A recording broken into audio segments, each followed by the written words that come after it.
La Diaspora des Bulles, votre rendez-vous consacré à la bande dessinée, c'est tous les matins du lundi au jeudi sur Radio J et je suis en compagnie de Didier Passamonique, spécialiste de la BD, directeur de la rédaction du site Actua BD.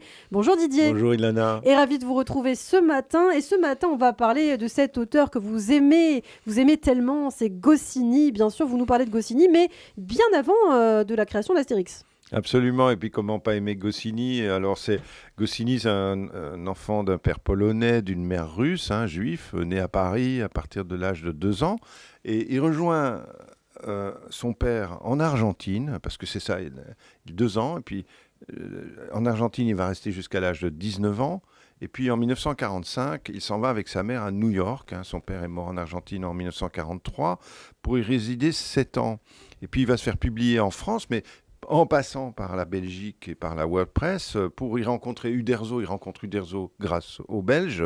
Et Uderzo lui-même fils d'immigrés italiens. Et ensemble, ils vont faire le Gaulois le plus célèbre de l'histoire de la bande dessinée. Zemmour va y perdre son latin. Et qu'est-ce qui fait la fortune critique d'un auteur, en fond ? La fortune critique, c'est que, par exemple, Hergé a des centaines de bouquins sur son œuvre, des centaines. Il y en a moins pour Goscinny ou moins pour Franquin, par exemple. Et qu'est-ce qui fait la différence entre Hergé et Goscinny ? C'est simplement que Hergé est plus vieux, et que donc les patrons de thèse aux universités connaissaient Tintin, ils ne connaissaient pas forcément les bandes dessinées plus modernes. Et c'est ça qui fait la fortune critique d'un auteur. Mais aujourd'hui, ça commence à changer avec Goscinny, parce que Goscinny est entré dans le domaine public, pour ainsi dire. Et puis surtout, il y a un travail qui est fait en profondeur par Anne Goscinny et l'Institut René Goscinny, qui fait que les chercheurs ont davantage accès aux documents. Oui, il y a un intérêt vraiment croissant pour René Goscinny. Absolument. Et donc, on en arrive à ce bouquin Goscinny à New York, qui s'intéresse aux 7 années où Goscinny est à New York. Et pourquoi c'est important ? C'est important pour 2 raisons. La première, c'est qu'il fait 2 rencontres fondamentales.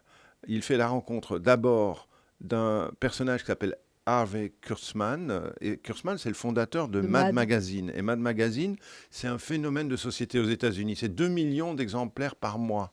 Et c'est surtout un journal politique. C'est-à-dire que c'est un journal qui fait le commentaire de la politique avec le dessin et avec l'ironie.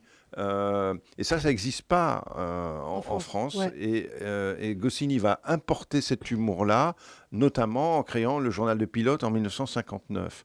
Et l'autre raison pour laquelle c'est très important dans l'histoire de Goscinny, c'est que c'est à New York qu'il rencontre Maurice, l'auteur de Lucky Luke. Alors ça, c'est aussi une histoire incroyable. Il rencontre J.G. et Maurice. J.G., c'est le dessinateur de Spirou à ce moment-là, et Maurice, c'est le dessinateur de Lucky Luke. Qu'est-ce qu'ils font à New York ? En fait, en 1948, J.G., Maurice et Franquin sont persuadés que la bombe atomique, que la guerre de Corée est en train de se relancer et que la bombe atomique va leur tomber sur le nez. Et donc, ils décident d'aller au Mexique. Et puis du Mexique, ils vont aller aux États-Unis en espérant se faire recruter par Disney.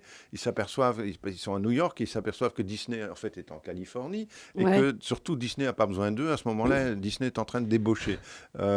Et donc, toutes ces aventures sont racontées dans Goscinny à New York. Mais qu'est-ce qu'il apporte finalement de neuf cet ouvrage ? Mais justement, c'est que en rencontrant J.G. et Maurice, qui sont les 2 figures du journal de Spirou, des Belges s'il en est, ils vont apporter le goût américain à la bande dessinée, en fait. Une espèce de côté un peu swing, punchy, alors que la bande dessinée française était très engoncée dans un côté un peu éducatif.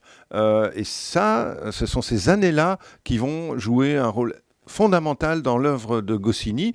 Et qu'est-ce qu'il y a de nouveau avec ce bouquin ? C'est qu'en réalité, il est allé voir les fichiers d'immigration américains qui aujourd'hui sont en ligne, personne n'y avait pensé avant, et ce qui donne un bouquin absolument inédit, qui a un éclairage inédit sur Goscinny. Donc c'est Goscinny à New York de Clément Lemoine et la préface de Pascal Horry aux éditions La déviation. La déviation, C'est Pascal Horry qui va rentrer à l'Académie française, là, qui est déjà rentré, mais qui va être bientôt élu. Eh bien, on le salue. Merci beaucoup Didier Passamonique, Goscinny à New York. Je suis sûre qu'on continuera à reparler de René Goscinny, puisque c'est une carrière tout à fait incroyable qu'il a connue. Merci Didier, on se retrouve demain matin sur Radio. Demain, Ilona.